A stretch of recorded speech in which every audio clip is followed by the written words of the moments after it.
Gente, eu tava no Twitter e achei uma das teorias mais fascinantes que eu já tinha visto do universo de House of the Dragon e Game of Thrones. Uma teoria referente à adaga, né, que tem nela gravada a canção de Gelo e Fogo. E é sobre essa teoria que a gente vai falar no vídeo de hoje. E aí, seus geeks, tudo certo? Eu sou o Marcos Veloso. O vídeo de hoje é uma teoria fascinante que eu achei no Twitter. Teoria desse arroba que tá aparecendo aqui embaixo. O arroba cnimerosmartel lá no Twitter. Inclusive, né, a thread completa também está linkadinha aqui no vídeo. E ela começa falando, né, especulando sobre quem seria a verdadeira portadora original da adaga do Aegon, o Conquistador. Mas ela termina também achando pistas incríveis sobre os Targaryen, de algumas coisas que eu nunca tinha pensado, que eu nunca tinha visto ninguém falar. E é por isso que é tão fascinante. Eu fui lendo a thread e cada post que eu li ali eu brilhava mais meus olhos, então por isso eu resolvi trazer essa teoria pra vocês. Antes, né, de falar sobre ela, eu queria pedir pra você se inscrever no nosso canal. Eu não acreditei quando eu vi que 70% das pessoas que assistem nossos vídeos não são inscritos por aqui, então se inscreve aí. E agora, né, ativa o sininho também, porque todo dia tem vídeo, seja ele de Game of Thrones, de One Piece, de Marvel, tá sempre tendo vídeo por aqui. Bom, dito tudo isso, vamos para a teoria aí, uma teoria que, de novo, vou repetir, fascinante. Primeiro a gente começa com uma matemática básica. Nós tivemos 3 Targaryen conquistadores, a Visenya, o Aegon e a Rhaenys. E nós temos 3 armas ancestrais dos conquistadores, a Dark Sister, a Blackfyre e a Adaga da Profecia. Então faz sentido para você que o Aegon tivesse 2 armas, a Visenya uma e a Rhaenys nenhuma? Ou faz mais sentido que cada um tivesse uma dessas armas? Bom, vamos começar por aí e depois a parada vai escalonando num nível que você não vai acreditar, porque eu também não acreditei. Primeiro vamos falar das armas individualmente, né? A Blackfyre, a arma do Aegon Conquistador, ela é uma espada longa de aço valeriano, né? Algo portado por um grande guerreiro e que é passada de rei para rei. A pessoa que se senta no trono é a portadora da Blackfyre. É um símbolo de um guerreiro, mas isso vai um pouco além. É o símbolo de um rei. Toda vez que um rei sobe no trono sem ser merecedor, sem ser o herdeiro de direito ali, a gente tem algumas guerras. Isso aconteceu com o Maegor, acontece agora na Dança dos Dragões, também aconteceu na Rebelião Blackfyre, que é outra história que as pessoas querem muito ver em tela. Ela é uma espada de aço valeriano gigantesca e um grande guerreiro precisa manejá-la. Nós temos então a Dark Sister, que é passada para os segundos filhos, né? A Visenya, ela era a mais velha entre seus 3 irmãos, mas a espada dela é passada para os segundos filhos. Ela é um grande símbolo Targaryen também, representa um grande guerreiro, mas não uma pessoa que está na linhagem pelo trono. É um forte símbolo ancestral dos Targaryen, sim, mas não é o símbolo máximo. E nós temos a Adaga da Profecia, que sempre caminha junto com a espada, né? A gente tá vendo pelo menos com o Viserys junto com a Blackfyre, por isso que ela é muito conectada também ao Aegon o Conquistador. Nela está gravada a canção de Gelo e Fogo. Do sangue do portador daquela adaga sairá o príncipe que foi prometido. Uma simboliza um rei, a outra simboliza um guerreiro e a terceira simboliza uma profecia. A adaga que foi cantada, né, foi gravada com a canção de Gelo e Fogo pelos últimos dos piromantes de Valíria. Lembrando que só o pessoal de Valíria que consegue mexer em aço valeriano com todo esse cuidado. Então por isso que o Viserys é bem cuidadoso quando ele cita os últimos dos piromantes valerianos, porque depois deles ninguém consegue manipular o aço valeriano com tanto cuidado. Before Aegon's death, the last of the Valyrian pyromancers hid his song in the steel. Ela é a terceira das 3 relíquias dos conquistadores, as 3 relíquias que vêm desde a Era da Conquista, passando geração por geração. A história nos diz que ela é do Aegon também, mas faz mais sentido, pensando por esse simples lado, que ela é da Rhaenys. Agora eu vou começar com os dados fascinantes e vai fazer um sentido ainda maior, que essa adaga não é do Aegon e que a profecia também não é do Aegon. A profecia, a canção de Gelo e Fogo, é de Rhaenys Targaryen, e não estou falando da rainha que nunca foi, tá? Estou falando da primeira Rhaenys, a montadora do Meraxes, aquela que morreu infelizmente na Era da Conquista. Primeiro vamos falar da relação do Aegon com suas 2 irmãs. A Visenya era mais velha e foi prometida para ele como uma tradição Targaryen. Sempre o homem mais velho casa com a mulher mais velha da família. A gente tá vendo isso agora com o Aegon e com a Helaena. Por mais que o Aemond pareça respeitar muito mais a Helaena, e parece até que os dois têm um caso ali às escondidas, é o Aegon quem casou com ela, porque ele é o homem mais velho e ela é a mulher mais velha. Inclusive essa relação do Aemond com a Helaena a gente falou nesse shortzinho aqui em cima, ficou bem legal. O caso do Aegon foi o mesmo, casou por dever, com a Visenya, que era uma outra puta de uma guerreira. A Visenya era foda, era generalzona mesmo ali, muito habilidosa com a espada. E nós temos a relação do Aegon com a Rhaenys. Ali foi um amor de verdade, ele tomou as duas como esposa, uma por dever, uma por amor verdadeiro. A Rhaenys não era uma grande guerreira igual seus dois irmãos, né? Ela estava mais do lado protetor.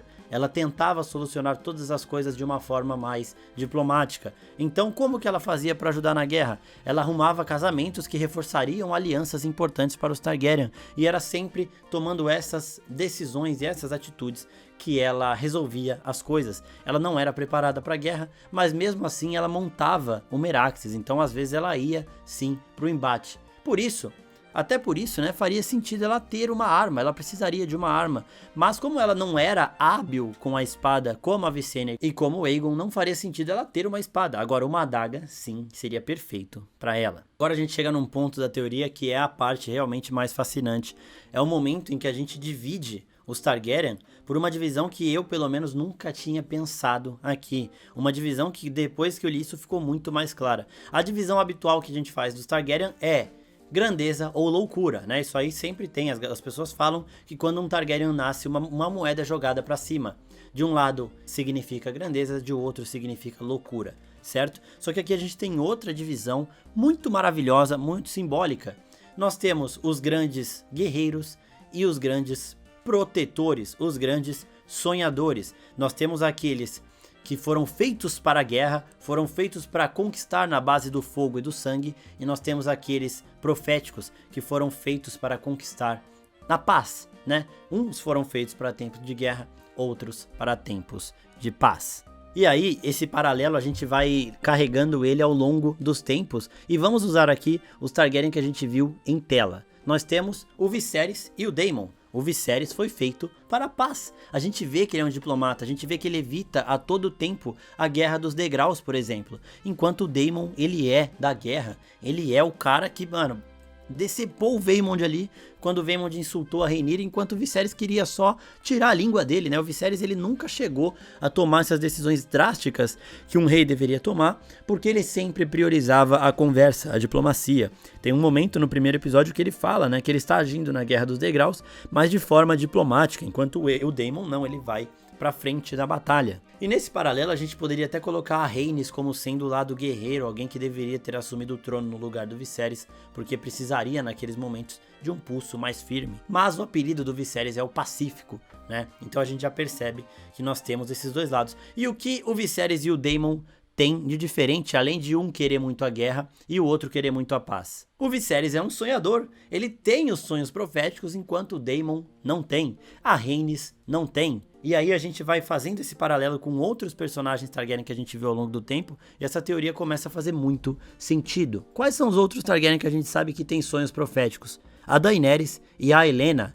Algum deles pra vocês é um guerreiro? Algum deles pra vocês consegue as coisas lutando? Né? A Daenerys dava ordem e tudo mais, mas ela ia pra cima? Ela tinha uma espada e tudo mais? Não, não tinha. A Helaena também não tem. Os três são montadores de dragões, né? O Viserys montou o Balerion, a Helaena monta a Dreamfire e a Daenerys montou o Drogon. Eles são montadores e o Viserys fala isso daí pra Alicent em uma conversa na fogueira. Many in my line been dragon riders. Very few among us have been dreamers. Então, esses montadores, eles são também os sonhadores, mas os sonhadores são raríssimos e os três que eu citei aqui são pacíficos, foram feitos para a paz. A Daenerys não queria guerrear, ela foi levada a isso. Se o mundo falhar com ele, ele falhará com o mundo. É isso que diz na profecia, por exemplo. E ali no caso da Daenerys falharam com ela, mas ela sempre tentava também liberar escravos e tudo mais, e ela foi agindo de uma outra forma. Ela não teve estudo, ela não teve um guia, ela foi simplesmente jogada no mundo, teve que se virar. Mas outros a gente vê que eles optam por isso. A Helaena não tem nada de guerreira, não tem nada de sanguinária, né? Ela é muito pura, ela é muito pacífica. Nós temos uma outra sonhadora muito famosa dos Targaryen, que é a Daenys. Daenys a sonhadora, foi ela que lá na época da Valíria teve um sonho profético. Tudo isso cairá, a perdição de Valíria vai acontecer. O pai dela ouviu o que ela disse, pegou todo mundo e foi para a Pedra do Dragão. Por isso os Targaryen são uma das 3 famílias que sobreviveu à perdição de Valíria. Sobre a perdição de Valíria, a gente falou nesse vídeo aqui que ficou bem legal também, depois deem uma olhadinha lá. Então a Daenerys, ela também era uma sonhadora, ela era mais feita para tempos de paz, evitou o conflito, evitou o desastre e salvou os Targaryen usando os seus sonhos proféticos. E o Viserys também fala outra coisa naquela conversa que eu mostrei para vocês, né? Ele fala o que é a força de um dragão comparado a uma profecia, comparado a esses sonhos proféticos. Agora, depois de todos esses exemplos que eu dei para vocês, o que faz mais sentido em relação ao Aegon? Ele ser do arquétipo do guerreiro ou ele ser do arquétipo do sonhador? Você respondeu do guerreiro, obviamente. Pode ser que ele seja os dois? Pode ser. Isso aqui é só uma teoria, a gente não sabe se é assim que funciona, mas faz muito sentido. O Rhaegar Targaryen, por exemplo, ele não tinha sonhos proféticos, ele era só apaixonado por profecias. Ele lia muito, sabia de todas elas, mas ele era o guerreiro. E ele fala um certo dia: parece que eu tenho que ser um guerreiro. Então ele nasce, ele pega esse propósito e começa a lutar. Sei lá se ele percebeu, se os Targaryen sabem disso, que os sonhadores não são guerreiros, e ele falou: pô, eu não vou ser sonhador mesmo, gostaria muito, porque ele era da paz, né? Ele cantava, ele gostava de fazer música e tudo mais, gostava de ler. E aí, belo dia, ele acordou e falou: parece que eu tenho que ser um guerreiro. Imagina se ele leu num livro que os Targaryen são ou guerreiros, né, os grandes Targaryens, são ou grandes guerreiros ou grandes sonhadores, e ele percebeu que ele nunca tinha tido nenhum sonho profético de fato e falou: não, eu tenho que ser um guerreiro, né? Imagina se foi isso. E aí a gente coloca assim o Aegon no arquétipo do guerreiro. A Visenya é nitidamente arquétipo do guerreiro também. E a Rhaenys é o quê? Da sonhadora. Então, se ela é arquétipo da sonhadora, se a adaga pertencia a ela porque ela não saberia manejar uma espada, de quem é a canção de Gelo e Fogo? Da Rhaenys, certo? E a gente continua essa teoria porque a Rhaenys e a Visenya tiveram filhos do Aegon, né? Imagina se a Rhaenys um belo dia estava lá dormindo e teve o sonho: do meu sangue virá o príncipe ou princesa que foi prometido, e dele ou dela será a canção de Gelo e Fogo. E ela fez os piromantes lá de Valíria gravarem isso na lâmina da adaga para que esse conhecimento fosse passado geração por geração. Faz muito sentido, porque a Visenya casou primeiro com Aegon, mas não conseguia ter filho de jeito nenhum. Ela teve que usar umas técnicas lá malucas lá para conseguir o Maegor. Só que o Maegor nasceu estéril e ele não conseguiu gerar herdeiros.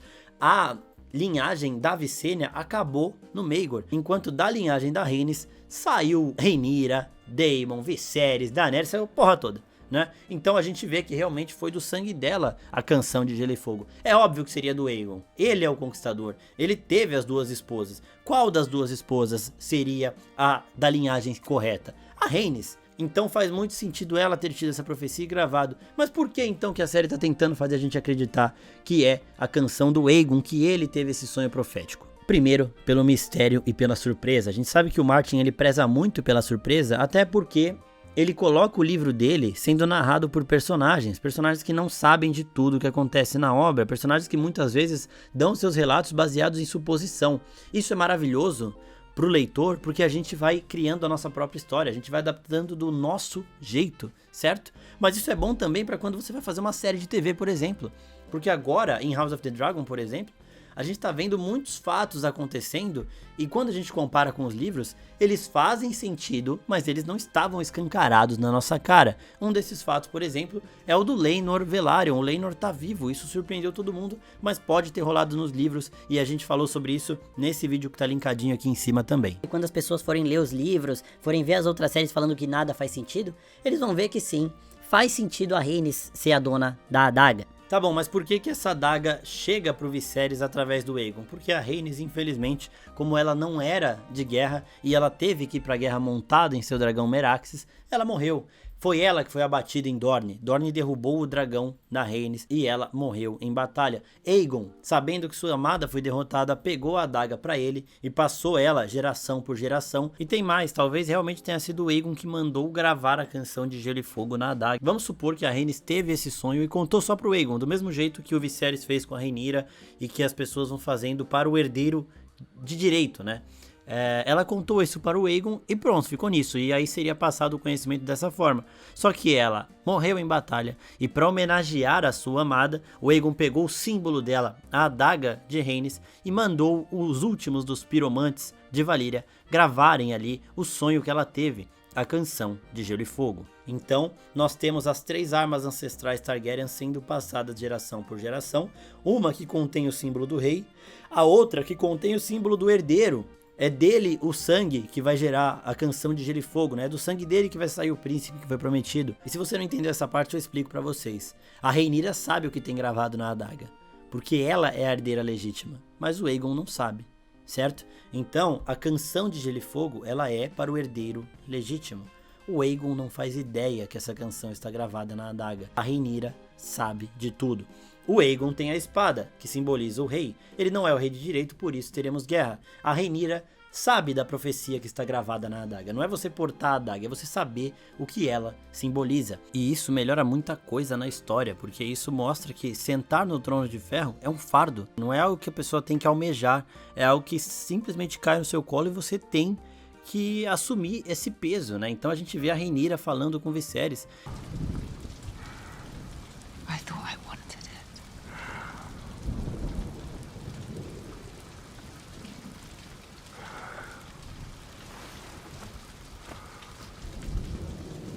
But the burden is a heavy one. Ela não tá sendo rainha sentando no trono porque ela quer. Ela está sendo porque ela precisa, porque ela sabe da profecia que tem que fazer isso. Enquanto os reis que não são os reis da profecia, que não são os reis legítimos, que usurpam tronos, eles sentam lá porque eles querem, né? Porque é bom ser rei e tudo mais, e não. Aquele trono ali de ferro, ele é pontudo justamente porque ele não é um lugar confortável e ele tem que ser assim. Então o Aegon, ele passa isso junto, porque em teoria, o rei que está sentado ao trono tem que ser a pessoa que sabe da profecia. Quando isso não acontece, nós temos as guerras. Então o Aegon, ele pegou a arma da sua amada Rhaenys e passou ela lado a lado com a sua espada, geração por geração. Enquanto a Dark Sister da Visenya também está próxima. Ela é do segundo irmão, ela é do grande guerreiro da época, mas ela não vai junto, né? E isso simboliza também um pouquinho da relação que os três tinham entre si. Eu quero saber o que vocês acharam dessa teoria maravilhosa. Comentem aqui embaixo, mandem para os amigos de vocês e também não deixem de se inscrever no nosso canal. É isso, pessoal, muito obrigado e até a próxima. Tchau, tchau.